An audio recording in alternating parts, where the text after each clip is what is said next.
Hello and welcome to the News9 Plus show on the world's first news and current affairs OTT platform, News9 Plus. 4 years ago, the People's Liberation Army deployed 2 divisions across eastern Ladakh. Now, this aggressive PLA deployment shredded every peace and tranquility agreement both countries had put into place for decades. But if China thought the Indian Army was a pushover, they had something else coming. The Indian Army and Air Force responded with counter deployments of their own. But on the 15th of June, both armies clashed in the Galwan Valley. The melee fighting saw the deaths of an Indian Army officer and 19 Indian brave soldiers. The PLA admitted only to 4 casualties, but India believes there may have been many more. 4 years on, the big questions still remain. Why did Xi Jinping send the PLA into Ladakh? What is the message he was trying to convey? How long will this standoff last? It's entering its 5th year this month. Are the terror attacks in Jammu meant to divert our troops from Ladakh? And finally, will there be a war between India and China, as foreign intelligence agencies and defense think tanks believe there could be? To discuss this, I have with me today Lieutenant General Sanjay Kulkarni, Lieutenant General Satish Dua. Gentlemen, welcome to the News9 Plus show. Thank you. Thank you. I also have here in the studio with me my colleague Anthony Rosario. Anthony was in Ladakh recently for a week with Aditya Raj Kaul. They put together this fascinating documentary series called Battleground, basically on India's two-front challenge in Ladakh. But I want to begin by asking our distinguished panelists the first question. General Kulkarni, 4 years after Galwan, the big question still remains. It's been unanswered till date. Why did Xi Jinping deploy those divisions across eastern Ladakh? And they're still there 4 years later, entering year 5. You know, Chinese firmly believe that the supreme art of war is to subdue the enemy without a fight. Having said that, China has all along, ever since Xi Jinping took over in 2013, and you notice every movement from Doklam till whatever he did in Ladakh and even what he had been doing in Arunachal Pradesh, was indicated that the pressure had started. At no point of time after the kind of building of road, our own disassociation from the building of road, and the way the Pakistanis and the Chinese got into making that China-Pakistan economic corridor, Yes. and are distancing away from it, claiming that the things had already started. And so much of interaction between our Prime Minister and Xi Jinping was not leading to anywhere. And therefore, it was evident from May itself, when the troops had started clashing along the Pingangso Lake, and the things that started happening, ultimately leading to what happened on the 15th of June 2020 at Galwan, again, where no shots were fired, our own occupation of the Kailash Range. All that is indicative that things were not as normal as they were with China. Though I noticed a little before, because I retired in 2016, and before that, since I was also the Chief of Staff 14 Corps, I would go around seeing things for myself. I didn't see anything much. Before that, again, later when as Chief of Staff Eastern Command, went to Arunachal, saw all of it because I commanded by brigade there. And then I noticed that things were quite okay. That things were not as bad. And it surprised me also that when things were looking up, the trade was doing well.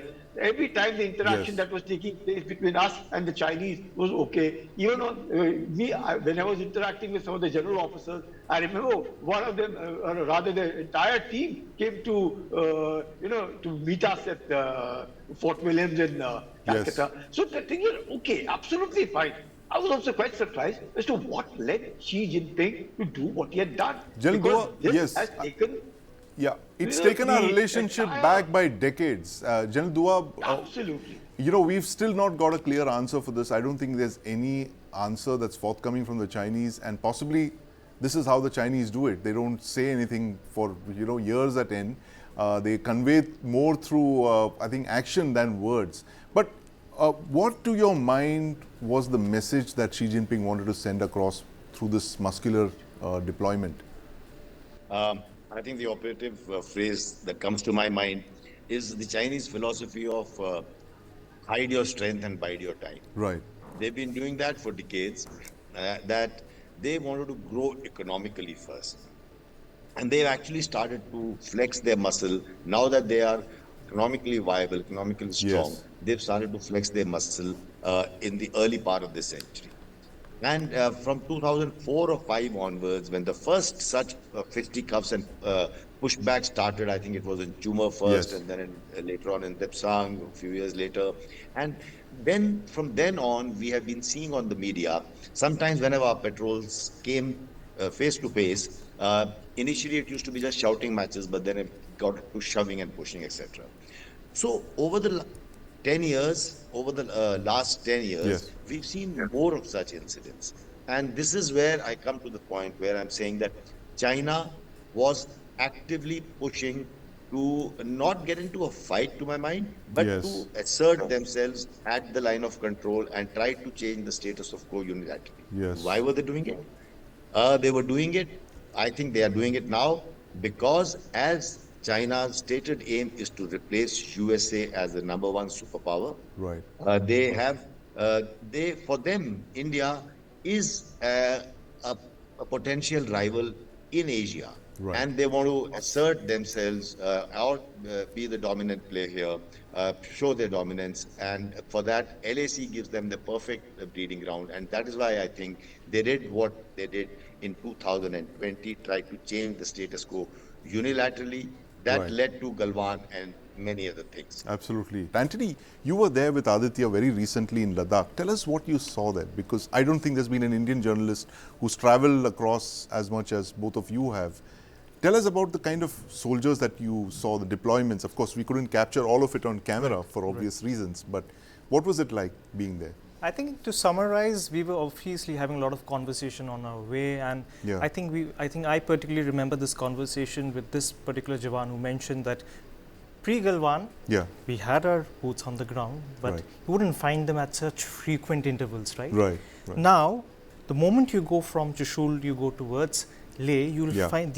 you'll only find one platoon after the other, and one after the other, basically. Yes. And it's very evident that the military presence is huge. Yes. Because if we remember, pre-Galwan, we had only one division, now we have more than two. Yes. We also have an additional RR contingent. Right.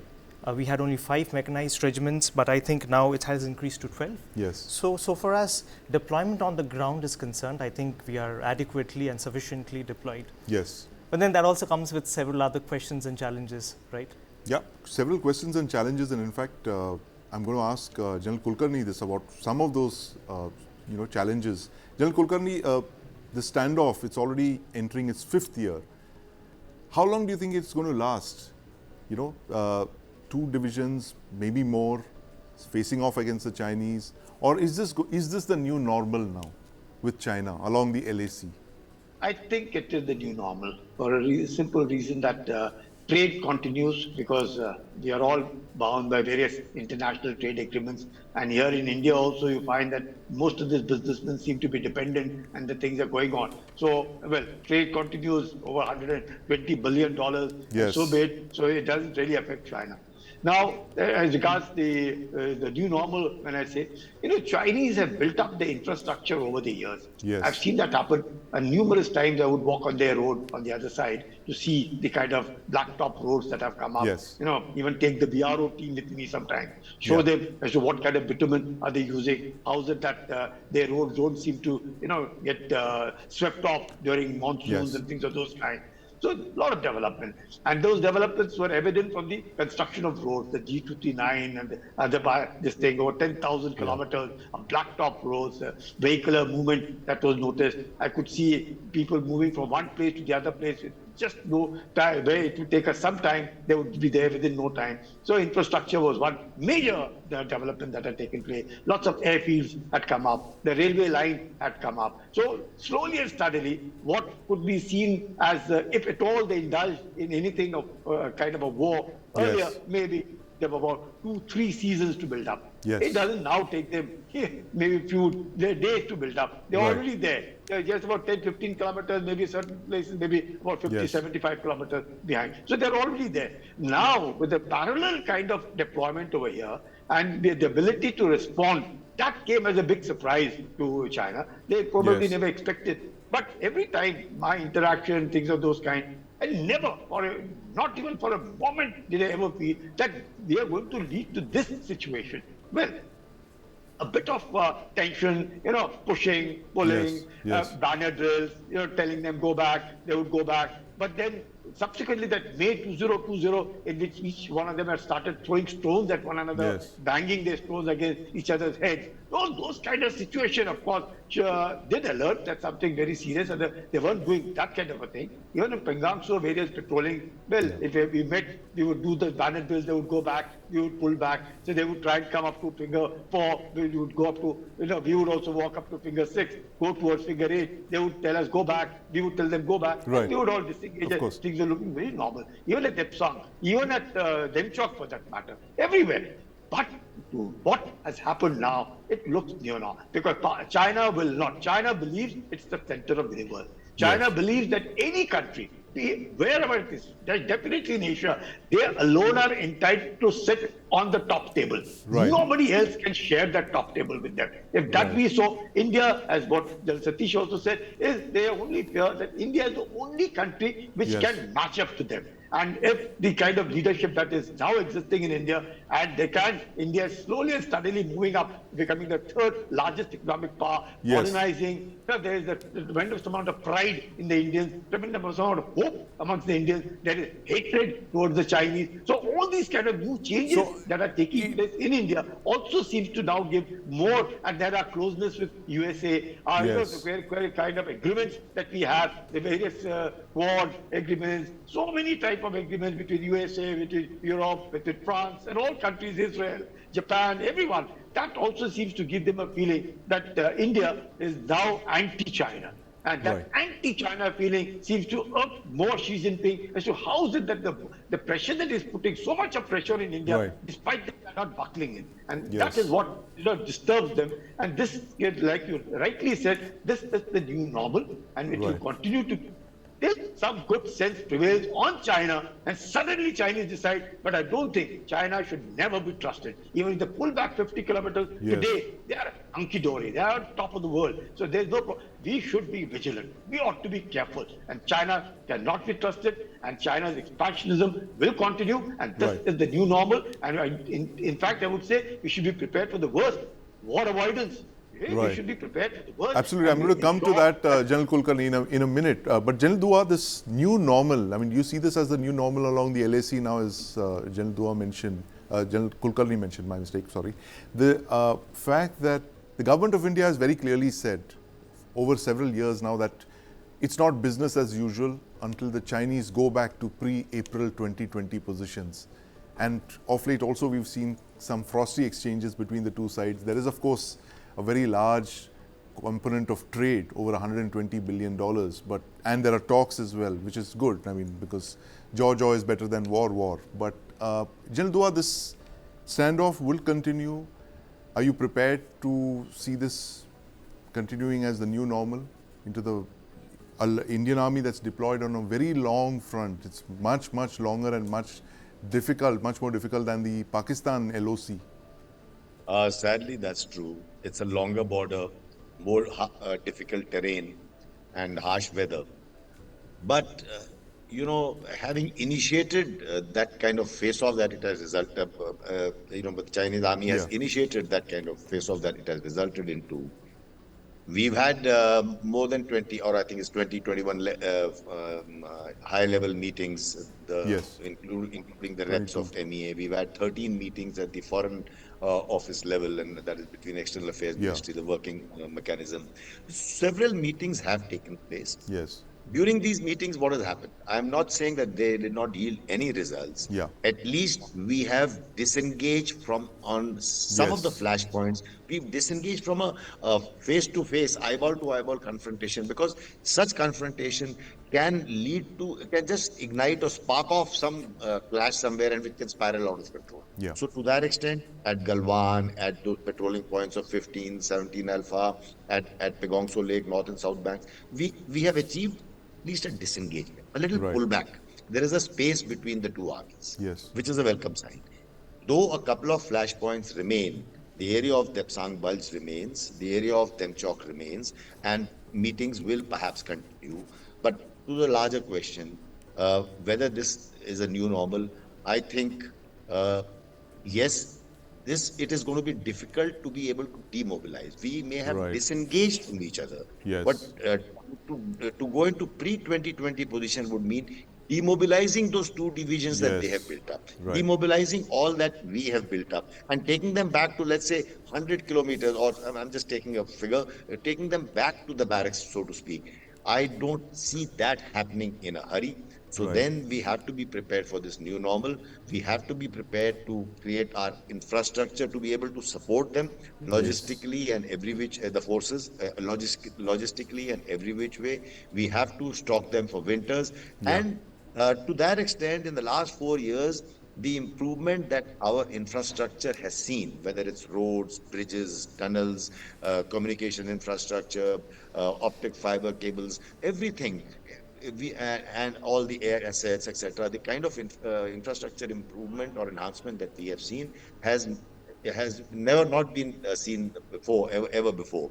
So the short answer is yes, it is new normal. And to your question of whether we are prepared, I think in the last 4 years we are well prepared to meet the Chinese army, and we match them strength for strength, and all along the LSE. Let me reassure everyone of that. Right, absolutely. Very reassuring words there from General Dua, Anthony, the fact that, we match the Chinese strength for strength. I saw the documentary that you put together with Aditya, and in that one component was the hand-to-hand fighting that you emphasized on.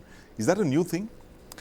Of course, as we are aware, there are several conventions and there are several agreements that India and China have signed, the 1993 and the 1996, those peace and tranquility agreements that we keep on talking about. Now, they very explicitly say that we will not engage in armed combat, right? Yes. So what is the next possible best solution? Unarmed combat.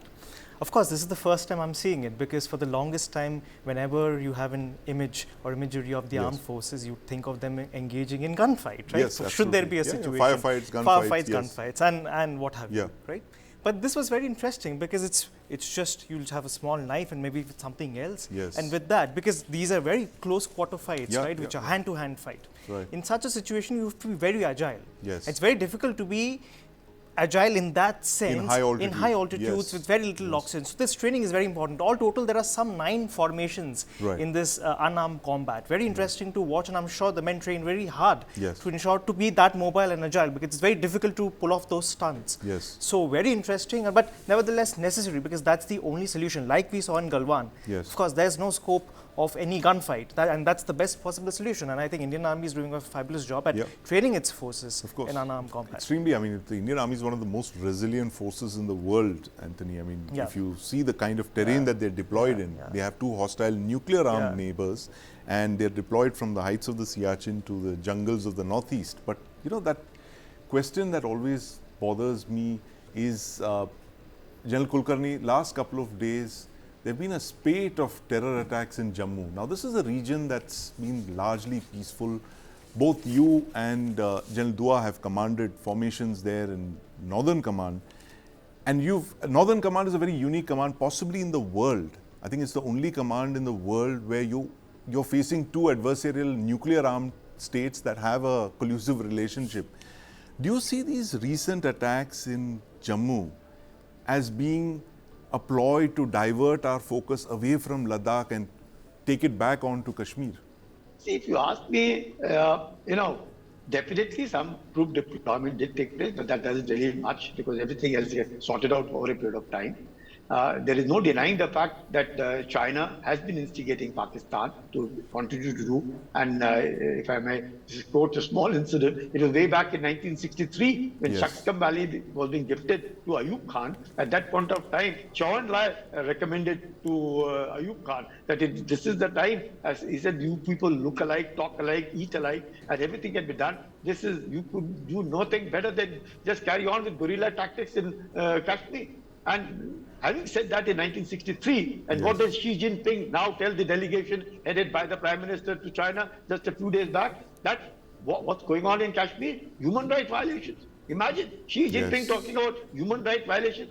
What does this show?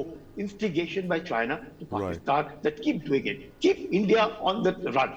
Do not let them settle down. Definitely not in Kashmir, because Right. this is something, because despite all agreements with Pakistan, what better 93,000 PWs returned for a similar agreement, which stated very clearly that it would only be bilateral.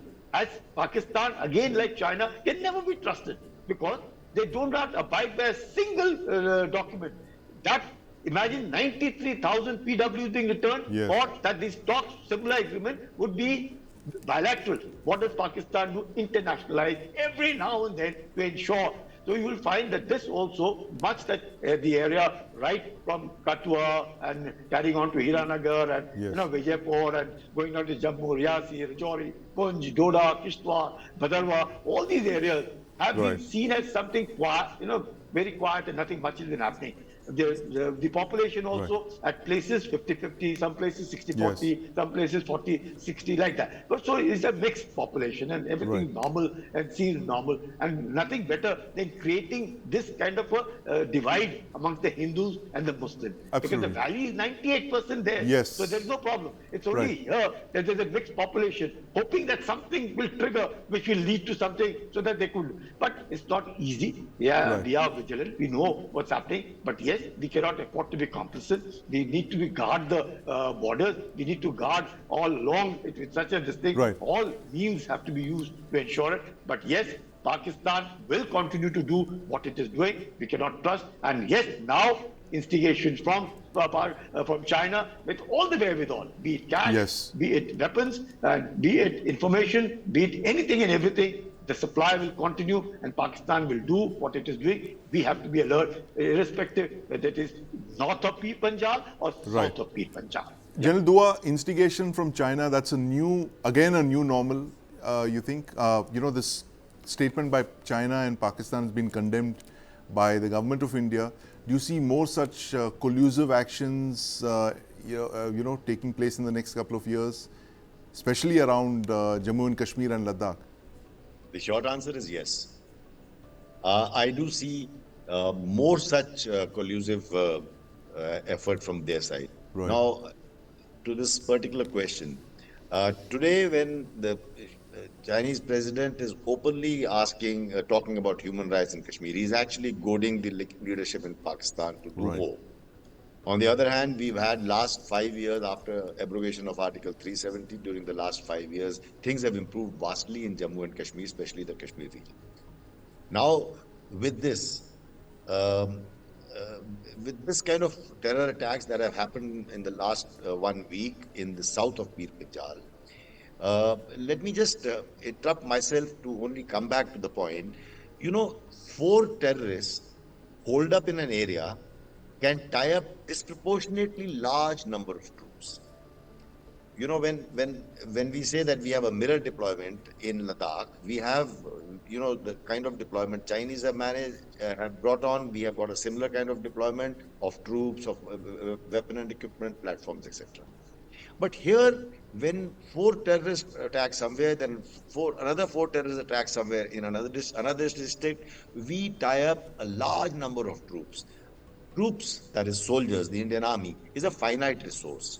If you have to deploy more troops somewhere to take care of a security situation, it will always happen at the expense of some other place. So it's a very smart tactic, and this collusive effort is going to pay heavy dividends for our enemies, and I see a lot of it happening in the future, and I think we need to prepare ourselves for this with some smarter solutions.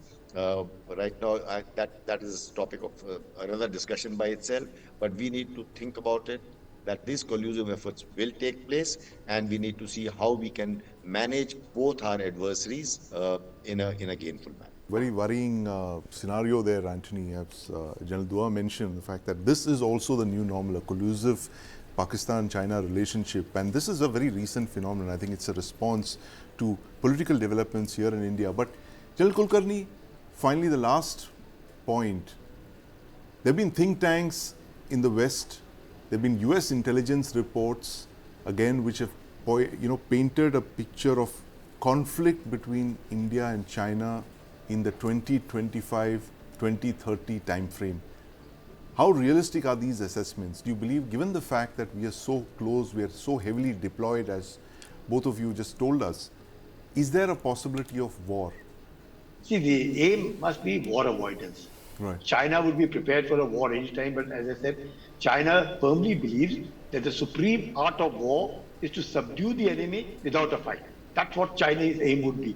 But if they find themselves in economic, shimozu in China itself, and the kind of, I would say, the promise made by Xi Jinping to his people, being that they would be the topmost and they're going to be numero one, center of universe, they would get all of it that they wanted for, and Chinese are going to be the top notch and everything are possible, and that they need not worry. All they need to do is surrender the fundamental rights of protest and do nothing that will upset the apple cart of the Communist Party of China.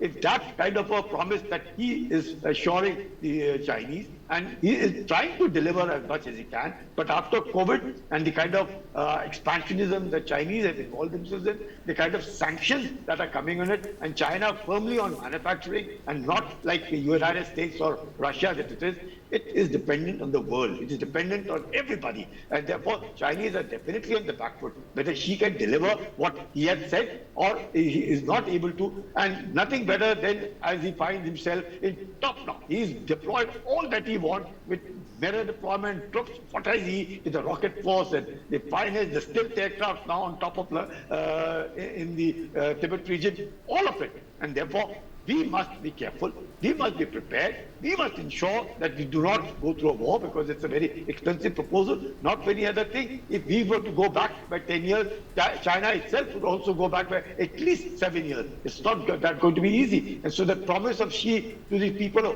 whoever is the leader at that point of time, is not going to be easy. So there will be revolt within China. So, but we must be prepared, and therefore war avoidance is that what I would always say we should be ready with. And preparation at the highest, be ready at any point of time to take on any contingency that might occur, but definitely when you're ready and prepared, then there's a possibility that it can be avoided. But if you're not prepared, we can get just caught on the wrong path, and not better with the kind of troops that we have, the kind of modernization that we're going in for, the kind of Atmanirbhar, self-reliance that we're looking at it, becoming the third largest economy in the world. All of it demands that India should be prepared for the worst. If it is prepared India for should the be worst, prepared for the worst. Dual, closing comments from you on this prospect of very unlikely as it may sound 2025, 2030 conflict scenario. How do you handle this? How do you tackle war avoidance when you're looking at a belligerent China on your doorstep? I'll take off from your last sentence, a belligerent China. When we look at China, let's see it from Chinese point of view. To my mind, what are his priorities?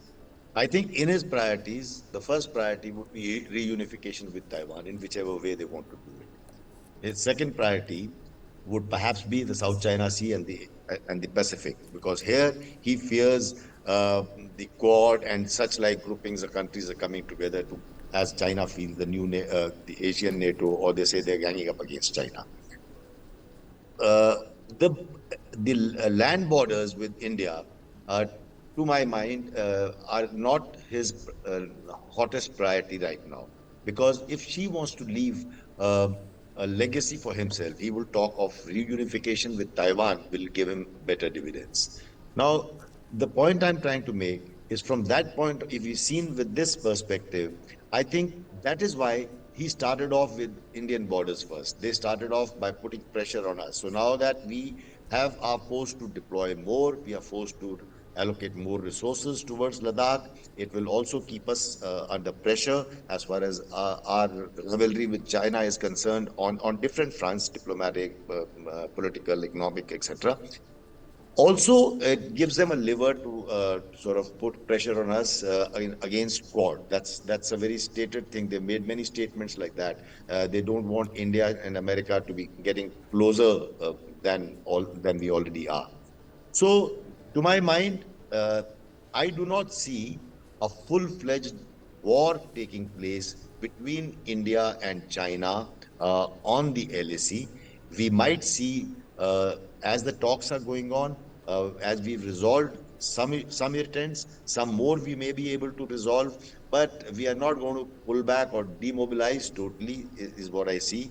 And we might just see some more clashes, some more skirmishes, Yes. but it's spiraling out of control to become a war. But let's also remember, I mean, last sentence on this, let's also remember that we are all nuclear countries. Yes. You can see what's happening between USA and Russia right now, because they're sort of showing eyes to each other and threats to each other. The level is being enhanced, and it is troubling the world. Right. So to my mind, I don't think we're getting into a war. Some skirmishes here and there, maybe. Some skirmishes here and there, but no war. That's certainly reassuring. But with China on your doorstep, the dragon on your doorstep, a belligerent China and a Xi Jinping, one can never be sure. But thank you very much, General Kulkarni, General Dua, for joining us this evening on the News9 Plus show. Some of our brightest minds, Anthony, telling us everything that you need to know about Galwan and 4 years after the deployment in Ladakh.